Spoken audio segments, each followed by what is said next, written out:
Payton never imagined her life would intersect with someone like Damir Rusanov. She was a waitress at Aurelius, one of those absurdly expensive restaurants in downtown Chicago where a single appetizer could pay her rent.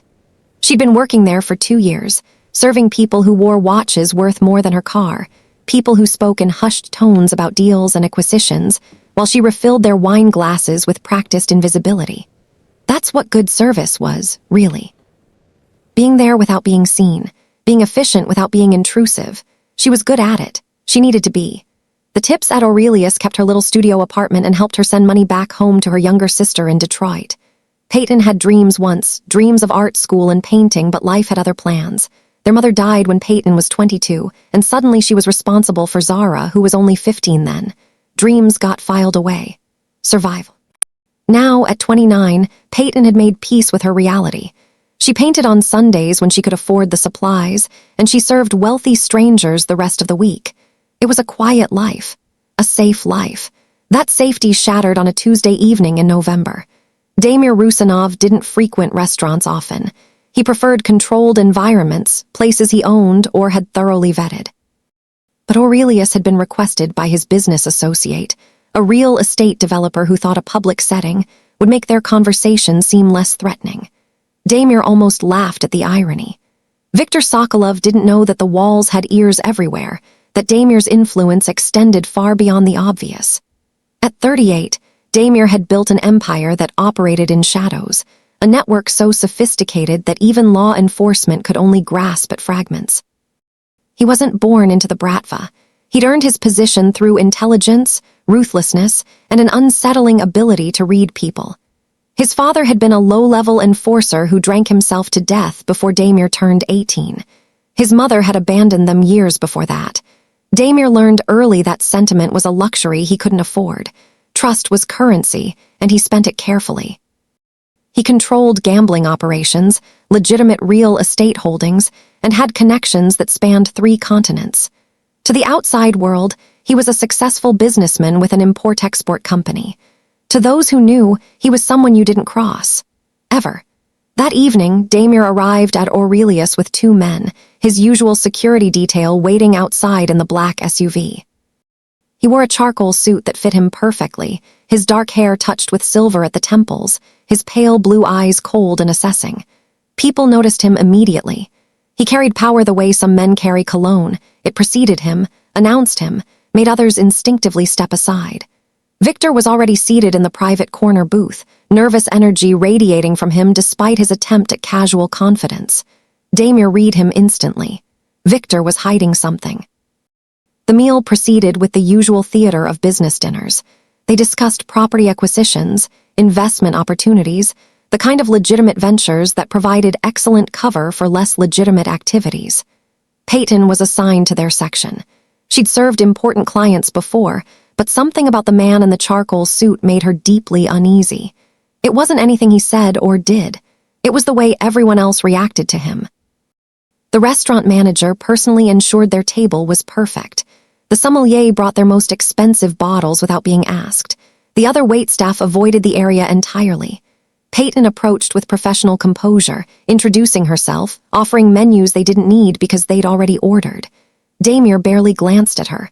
To him, she was part of the furniture, another element of the backdrop. But Payton noticed everything about the table. It was her job. She noticed the way Viktor's hands trembled slightly when he reached for his water glass. She noticed the untouched food on his plate while Damir ate with unhurried precision.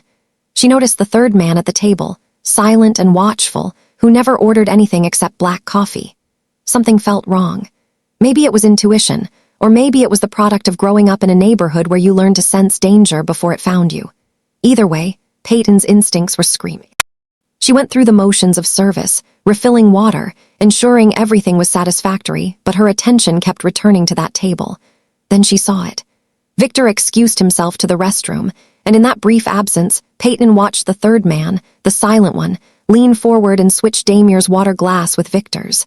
It was subtle, practiced, the kind of movement someone would only notice if they were paying very close attention. And Payton was always paying attention. Her heart started racing. She didn't know what was in that glass. She didn't know these people or what kind of business they conducted. But she knew with absolute certainty that something terrible was about to happen. Every rational part of her brain told her to walk away, to finish her shift, to go home and forget what she'd seen. This wasn't her problem. These weren't her people. But there was another voice, quieter but insistent, that said if she did nothing, someone was going to die. Maybe she was wrong. Maybe she'd misread the situation. But what if she hadn't? Payton made her decision in the seconds it took to reach their table. She approached with a fresh carafe of sparkling water, her smile professionally apologetic. "I'm so sorry, sir," she said, directing her words at Damir while her hands moved with practiced efficiency. "Let me get you fresh water. This one's gone flat."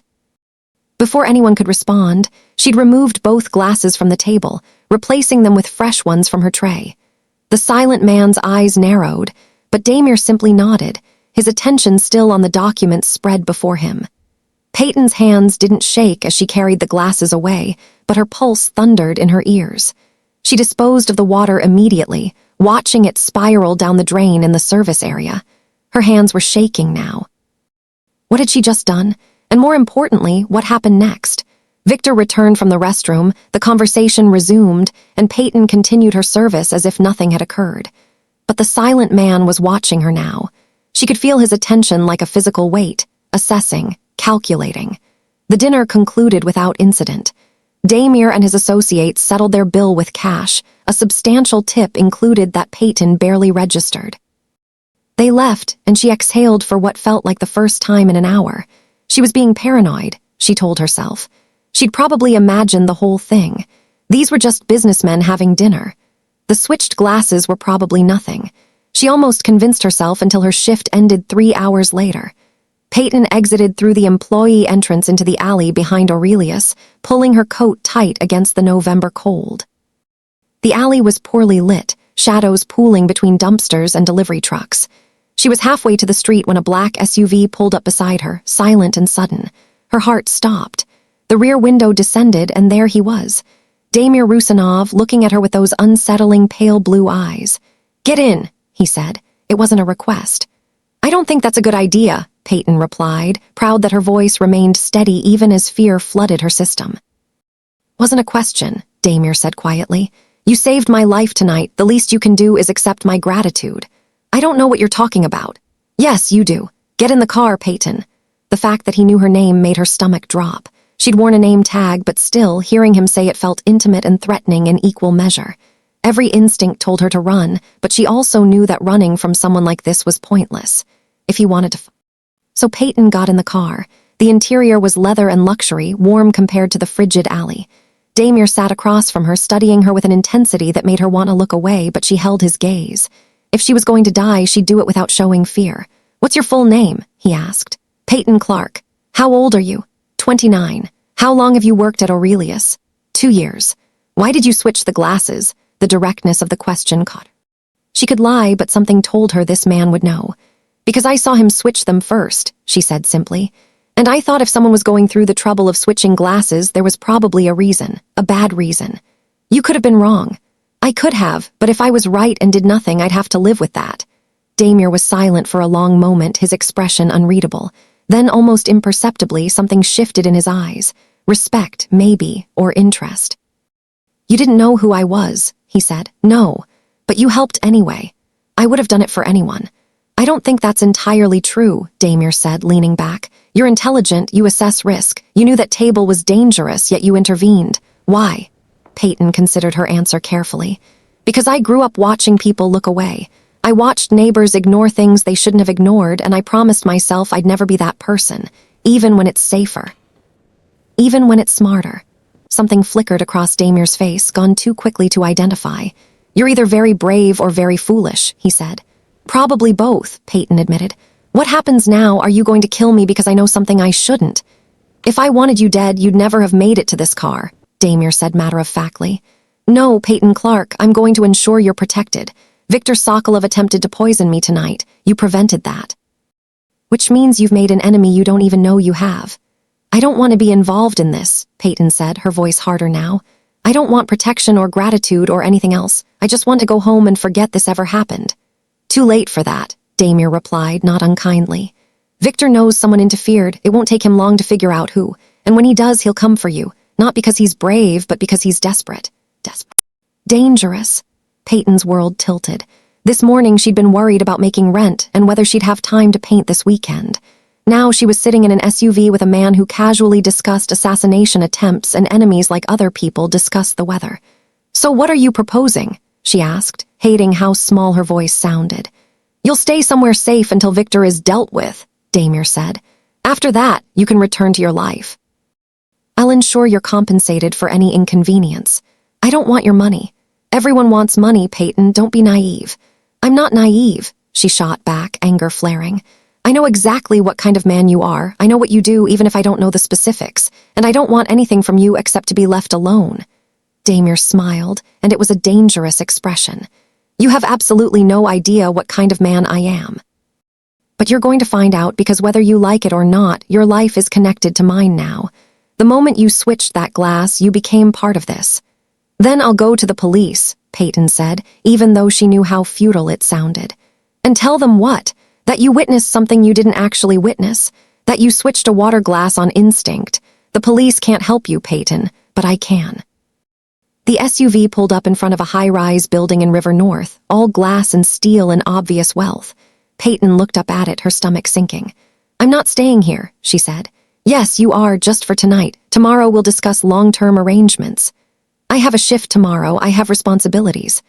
"I've already called Aurelius. You're on indefinite paid leave. Your rent will be handled. Your sister in Detroit, Zara, she'll continue receiving her money.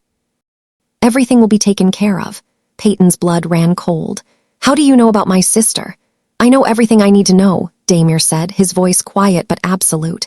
"I don't make decisions without information, and before you panic, this isn't a threat, this is protection. But you need to understand something, Payton. I protect what's mine, and right now, whether you accept it or not, you're under my protection." "I'm not yours," she said, but her voice wavered. "We'll see," Damir replied, opening the car door. The penthouse was absurd. Floor-to-ceiling windows overlooking the Chicago skyline, furniture that looked like it belonged in a museum, art on the walls that was probably worth more than Payton would earn in her lifetime.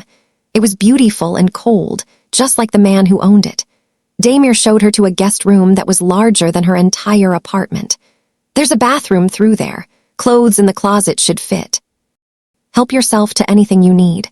My housekeeper, Anya, will be here in the morning. She'll prepare breakfast." "Where will you be?" Payton asked, hating how vulnerable the question sounded. "I have business to attend to," Damir said, "but there are guards outside. You're safe here. No one can reach you without going through me first." "And that's supposed to make me feel better." "Yes," he said simply, "because I don't lose, Payton, not ever."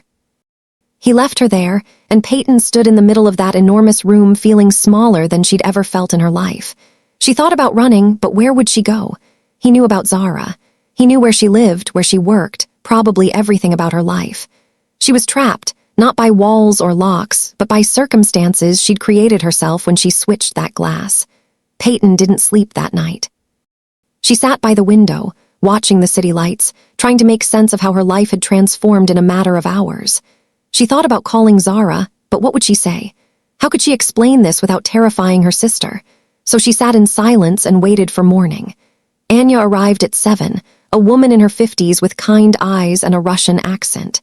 She prepared eggs and fresh bread, setting the table as if Payton's presence was completely normal. "You are the girl who helped Damir," Anya said, not a question but a statement. "I didn't know what I was doing," Payton admitted, "but you did it anyway, that matters." Anya poured coffee, the gesture maternal and comforting. "He is not what you think, you know, not only what you think." "I don't know what I think anymore," Payton said honestly. "That is good. Certainty closes the mind, confusion opens it." It was an odd bit of philosophy from a housekeeper, but Payton found it strangely comforting. Damir returned in the afternoon looking exactly as composed as he'd been the night before. No evidence of sleeplessness, no indication that he'd spent the night dealing with whatever threat Victor posed. "Viktor Sokolov left the country this morning," he announced. "He's no longer a concern." "What did you do to him?" Payton asked. "Nothing permanent. But he understands that returning to Chicago would be inadvisable." Payton should have been relieved, but instead she felt hollow. "So I can go home now." "You could," Damir said, watching her carefully, "but I don't think you want to. You don't know what I want. Don't I? You want to understand what happened. You want to know why you made the choice you made. You want to know why you're not more afraid of me than you are." He was right, and Payton hated that he was. She should be terrified. She should want to run as far from this man as possible. But there was something about him, something beneath the cold exterior that made her curious instead of afraid. "Stay," Damir said, and it sounded almost like a request. "Just a few more days. Let me show you that my gratitude is genuine." Those few days turned into a week, then 2. Payton found herself existing in a world she'd only glimpsed through service, a world of private cars and exclusive restaurants, of conversations that danced around danger without ever explicitly naming it. Damir was a study in contradictions. In public, he was untouchable, cold, commanding. But in private moments, she caught glimpses of something else. The way he'd pause when looking at art, genuine appreciation softening his features. The way he listened when she talked, really listened, as if her opinions on art or literature or life actually mattered to him. The way he'd leave her favorite coffee waiting in the morning, even though he'd never asked what she preferred. He just noticed. He always noticed. They fell into a routine that felt dangerously domestic. Breakfasts together when his schedule allowed. Evenings where she'd paint in the spare room he'd converted into a studio for her, and he'd work at his desk, both of them existing in comfortable silence. Conversations that started about superficial things and somehow ended in revelations neither intended to share. One night, 3 weeks into her stay, Payton asked him about his family. They were sitting on the balcony despite the December cold, the city spread out before them like scattered diamonds. "There's nothing to tell," Damir said, his voice flat. "My father drank, my mother left, I survived." "That's not nothing," Payton said quietly. "That's everything. It's the past, it's irrelevant. It's why you are who you are." Damir looked at her then, really looked at her, and Payton saw something raw in his expression. "And who am I, Payton? Tell me what you see." "I see someone who learned not to need anyone because everyone left. I see someone who built walls so high that even he can't see over them anymore. I see someone who's lonely but won't admit it." The silence that followed was heavy with things neither of them knew how to say. "You should be more careful," Damir finally said, his voice rough. "With what?" "With seeing me too clearly, it's dangerous." "Why?" "Because," he said, standing, putting distance between them, "I might start to believe you." The shift in their dynamic was subtle but undeniable. Touches that lasted a moment too long. Conversations that held weight beyond their words. The way Damir's eyes would follow her across a room, intense and possessive. The way Payton found herself thinking about him when she shouldn't, wondering what it would feel like if he ever let those walls down completely. She knew it was foolish. She knew she was falling for someone who existed in a world that could never truly accept her. But knowing something and feeling it were two different things entirely. One evening, Damir came home later than usual. Payton heard him enter the penthouse, heard the unusual heaviness in his footsteps. She found him in his office, standing at the window, shoulders tense. "What happened?" she asked from the doorway. "Nothing that concerns you." "Damir." He turned, and she saw blood on his knuckles, saw the storm in his eyes. "Someone challenged me tonight, questioned my authority." "It was handled." "Are you hurt?" "No." But his voice was hollow, and Payton understood that the wounds that mattered weren't visible. She crossed the room without thinking, reaching for his hand. He flinched, actually flinched, as if her gentleness was more painful than any violence he'd endured. "Let me clean this," she said softly. She led him to the bathroom, running warm water, carefully washing the blood from his knuckles. His hands were strong, scarred hands that had built an empire and destroyed anyone who threatened it. But under her touch, they trembled almost imperceptibly. "You don't have to take care of me," Damir said, his voice barely above a whisper. "I know," Payton replied. "I want to." "Why?" "Because everyone deserves someone who sees them, not what they've done or what they can do, but who they actually are." Damir lifted his free hand, cupping her face with a tenderness that seemed impossible from someone so dangerous. "And who do you see, Payton?" "Someone who's tired of being alone," she whispered. "Someone who's afraid to want something he thinks he doesn't deserve." The kiss was inevitable, soft at first, questioning, as if they were both testing boundaries they'd carefully maintained. Then desperate, weeks of tension and denial and attraction exploding into need. Damir kissed her like she was oxygen and he'd been drowning, his hands tangling in her hair, pulling her closer. They pulled apart, both breathing hard, the air between them electric. "This can't happen," Damir said, but he hadn't released her. "Why not?" "Because I'm dangerous. Because everyone who gets close to me ends up hurt. Because you deserve better than this life." "Don't I get to decide what I deserve?" Payton challenged. You don't understand what you're asking for. Stop protecting me from information and let me make my own choices. Damir stepped back, running his hands through his hair, looking more uncertain than she'd ever seen him. My world, Payton, it's not like the movies. It's constant vigilance. It's knowing that enemies can emerge from anywhere. It's living with the knowledge that showing weakness, showing care for someone makes them a target. If people know you matter to me, they'll use you to get to me.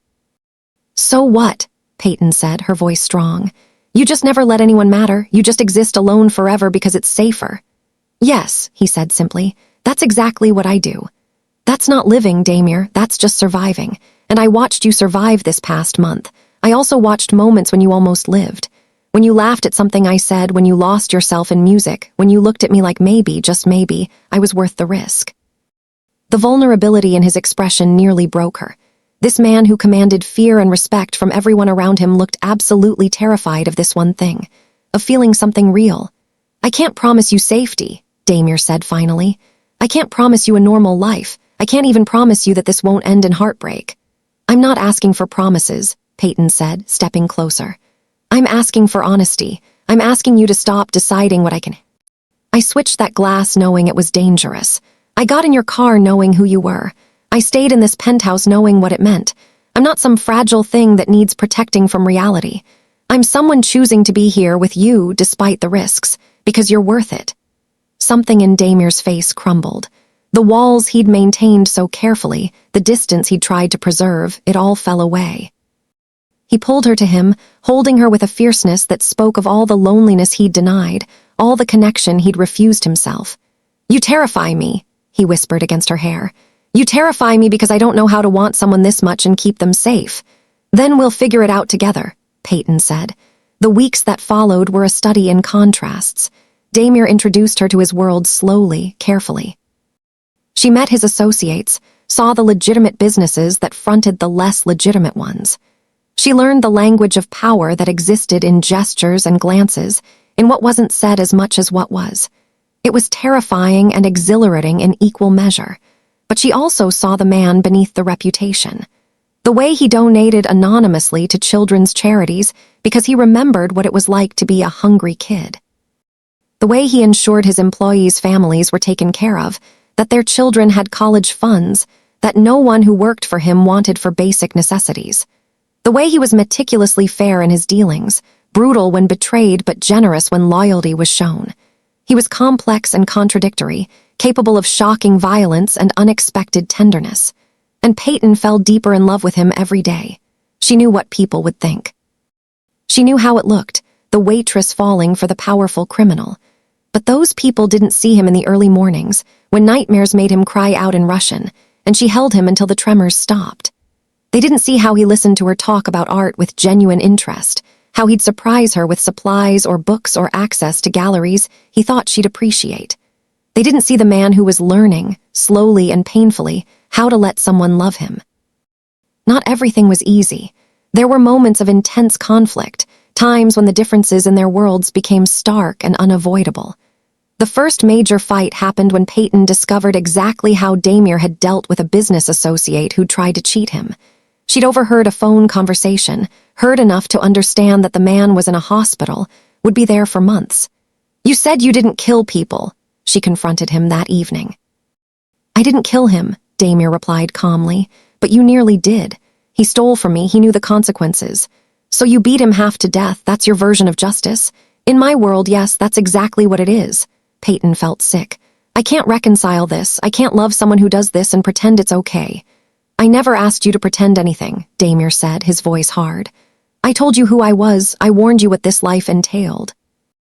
Don't act surprised now when reality matches what I described. But where does it end, Damir? When does the violence stop being justified? It doesn't, he said flatly. This is who I am, this is what I do, and if you can't accept that, then maybe you should leave. The words hung between them, sharp and painful. Payton felt tears burning her eyes, but she refused to let them fall. Is that what you want, for me to leave? I want you to stop trying to save me. I want you to accept that I'm not a project you can fix with enough love and understanding. I'm a criminal, Payton. I hurt people. I destroy people, and no amount of your goodness is going to change that. I never wanted to change you, Payton shot back, but I also won't watch you destroy yourself in the process. There's a difference between protecting what's yours and becoming a monster, and right now I don't know which one you are." The silence was deafening. Then Damir spoke, his voice quiet and devastated. "Maybe I'm both. Maybe that's the truth you don't want to see." Payton left the penthouse that night, stayed in a hotel, ignored his calls. She needed space to think, to really examine what she was doing and why. Was she in love with who he was, or who she hoped he could become? Was she being true to herself, or was she compromising her values for the intensity of their connection? The questions tormented her through a sleepless. She found her answer in an unexpected place. The next morning, exhausted and emotionally drained, Payton went to a coffee shop near her hotel.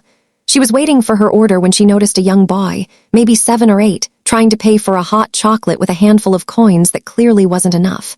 The barista was kind but firm. The boy's face fell, and he turned to leave. Payton was about to offer to pay when someone else stepped forward. A man in an expensive coat, handing the barista a 20, telling her to give the kid whatever he wanted and keep the change. The man turned, and Payton's breath caught. Damir. He didn't see her watching as the little boy thanked him with wide, grateful eyes. Didn't see how Damir's expression softened just for a moment before he returned to his usual guarded neutrality. He'd followed her, or maybe he'd just known where she'd be. Either way, he was here, and that small act of anonymous kindness reminded Payton of something crucial. People weren't one thing. They were contradictions and complexities, capable of both darkness and light. Damir had done terrible things. He would probably do more terrible things. But he was also capable of this, of seeing a child who reminded him of his own painful past and trying to make one moment better. Payton approached him as he was leaving. "Hi," she said. Damir turned, surprise and relief warring in his expression. "Payton, we need to talk." They walked through the cold Chicago morning, not touching, the distance between them feeling vast. Finally, Payton spoke. "I can't change you, you're right about that, and I was wrong to think that loving you meant fixing you." "Where does that leave us?" Damir asked, his voice carefully neutral. "It leaves us with a choice," Payton said. "You have to choose whether you want to be someone who only destroys, or someone who builds something too. And I have to choose whether I can love you knowing you'll always have darkness in you. And have you chosen?" "Yes," Payton said, stopping to face him. "I choose you. Not the version I wish you were, but the complicated, dangerous, occasionally terrifying person you actually are. Because I also see the man who remembers being a scared, hungry kid. The man who takes care of people who work for him. The man who bought a boy hot chocolate because he couldn't stand to see that disappointment." Damir's eyes glistened, the first time she'd seen him close to tears. "I don't know how to be what you need." "You don't have to be anything but honest with me," Payton said. "I'm not asking you to become someone else. I'm asking you to let me in, all the way in, even the parts you think are too dark to share." They stood there on a Chicago street corner, the morning sun weak through winter clouds, two people from completely different worlds trying to find a way to exist in the same one. "If you stay," Damir said quietly, "there will be danger. There will be times when my world intrudes in ways you can't prepare for. There will be decisions I make that you'll hate. Can you really live with that? Can you live with someone who will challenge those decisions?" Payton countered. "Someone who won't just accept everything without question. Someone who will push you to be more than just what survival made you."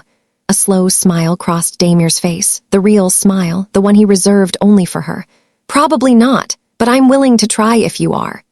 They came back together then, not with the desperation of before, but with something deeper. A commitment made with open eyes and honest hearts. It wouldn't be easy. Their relationship would be tested in ways Payton couldn't yet imagine. But in that moment, she knew with absolute certainty that she was choosing something real, something worth fighting for. The months that followed proved both easier and harder than expected.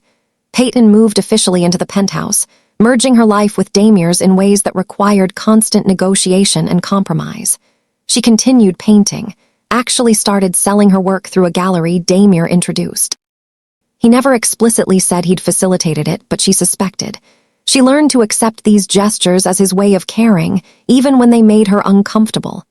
Damir, for his part, tried to include her in decisions that affected their lives. It didn't come naturally to him, consulting someone, considering another person's perspective. But he tried, and Payton saw the effort it required. She met his inner circle properly. Alexei, his right hand, who'd been the silent man at the restaurant that first night. Yuri, who handled his legitimate business operations. Mikhail, his head of security. They were cautious with her at first, uncertain of her place in Damir's life, worried she made him vulnerable. But over time, they accepted her, especially when they saw that Damir was happier, more balanced, less prone to the cold fury that had characterized him before. The real test came 6 months in. Damir had a business meeting, something sensitive that he wouldn't discuss in detail. Payton had learned not to ask for specifics about certain aspects of his work. But that evening, he didn't come home. Hours passed, then a full day. Alexei assured her everything was fine, but she saw the tension in his face, heard it in his voice. Something had gone wrong. Payton existed in agonizing uncertainty for 48 hours before Damir finally walked through the door. He was bruised, his shirt torn, exhaustion evident in every line of his body. "What happened?" she asked, helping him to the couch. "A rival organization. They thought they could expand into my territory. They were wrong." His voice was flat, emotionless, the tone he used when he'd done something he knew she'd struggle with. "Did you kill anyone?" Payton asked directly. Damir looked at her and she saw the truth in his eyes before he spoke. "Yes." She should have been horrified. Part of her was, but a larger part understood that in his world, showing weakness meant death. Not just his death, but potentially hers and anyone else connected to him. "I won't apologize," Damir said. "I did what I had to do to protect what's mine, to protect you." Payton took a shaky breath. "I know, and I hate that I understand. I hate that I'm becoming someone who can accept this." "Do you want to leave?" Damir asked, and she heard the fear beneath the question. "No," Payton said honestly. "I want you to shower, let me clean those cuts, and then sleep for about 12 hours. And then I want you to tell me the truth, all of it. Not what you think I can handle, but what actually happened." "It'll give you nightmares," he warned. "You already give me nightmares," she replied. "But I'd rather have them with you than sleep peacefully alone." Something in his expression softened. He pulled her close, holding her with a gentleness that contradicted everything he'd just done, everything he was. "I don't deserve you," he whispered. "Probably not," Payton agreed, "but you're stuck with me anyway." They navigated their relationship day by day, crisis by crisis, moment of peace by moment of peace. It wasn't conventional. It wasn't easy, but it was theirs. A year after that first night, Damir took Payton to a gallery opening. Her gallery opening. Every painting on the walls was hers, a year's worth of work that captured light and shadow, beauty and darkness, all the contradictions she'd learned to hold simultaneously. Damir stood beside her as collectors and critics examined her work, his hand resting possessively at the small of her back. He'd threatened no one, done nothing to manipulate the showing, had in fact stayed completely out of the gallery's decisions. But his presence alone commanded respect. People noticed. They always noticed. "Are you proud?" he asked quietly while she watched someone purchase her largest piece. "Terrified," Payton admitted. "Proud but terrified. What if this is the only successful show I have? Then you'll have another one and another, until people understand what I already know." "What's that?" "That you see the world in ways most people never could, that your art makes people feel things they'd rather avoid, that you're exceptional." She turned to look at him, this man who'd entered her life through violence and stayed through transformation. "I love you," she said. "I know," he replied, the ghost of a smile on his lips. "I love you too, even though I swore I never would." That night, in the penthouse overlooking the city where their story began, Damir asked her a question. "Do you regret it, switching the glass?" Payton considered it seriously. Her life had changed in ways she never could have anticipated. She'd seen things she wished she hadn't, been afraid in ways she'd never known possible, but she'd also found something she'd stopped believing existed. Connection. Real, messy, complicated, beautiful connection. "No," she said finally. "Do you?" "Every day," Damir admitted, "because I dragged you into darkness you didn't ask for." "And every day I'd make the same choice," Payton countered. "Because that darkness came with you, and you're worth it." He kissed her then, soft and deep, a kiss that tasted like promises and tomorrow and all the complicated tomorrows after that. They had no illusions about what their future held. There would be more danger, more moral complications, more moments where they'd have to decide who they were and what they stood for. But they'd face it together, the waitress who'd saved a life with a switched glass and the Bratva leader who'd learned that being saved meant learning to love. Their story didn't end with perfect resolution. Stories like theirs never do, but it ended with choice. The choice to see each other fully, darkness and light, and choose each other anyway. The choice to build something together in the ruins of who they'd been separately. The choice to believe that love didn't fix everything, but it made everything worth fixing. And sometimes, in a world of violence and power and impossible complications, that was enough. Hey there, beautiful souls. If you're still with me, thank you. Truly. I know this story took us to some complicated places, some dark corners where love and morality get tangled up in ways that don't have easy answers. Damir and Payton's story stayed with me long after I finished writing it, because it's not about a woman saving a broken man, and it's not about a powerful man rescuing a struggling woman. It's about two people choosing each other with clear eyes and open hearts, even when that choice was messy and imperfect, and sometimes downright uncomfortable. I think that's what real love looks like sometimes. Not the fairy tale version where everything gets fixed, but the real version where you see all the broken pieces and damaged parts and complicated truths, and you say, I choose you anyway. Payton didn't change Damir into someone he wasn't. Damir didn't sweep. They met somewhere in the middle, in that messy, beautiful space where two imperfect people try to build something honest together. I'd love to know what you thought about their journey. Did you root for them even when it was hard? Did you understand Payton's choice? Did Damir's character resonate with you, or did he push too far? Drop a comment and let me know what moved you, what challenged you, what stayed with you after the story ended. Your thoughts mean everything to me. These stories exist because you listen, because you connect, because you're willing to sit with me in the complicated emotions and walk through these characters' lives. Until next time, take care of yourselves and each other. And remember that sometimes the most powerful thing you can do is choose love, even when it's complicated, even when it's hard, even when it's imperfect. Especially then, with so much love and gratitude, your storyteller.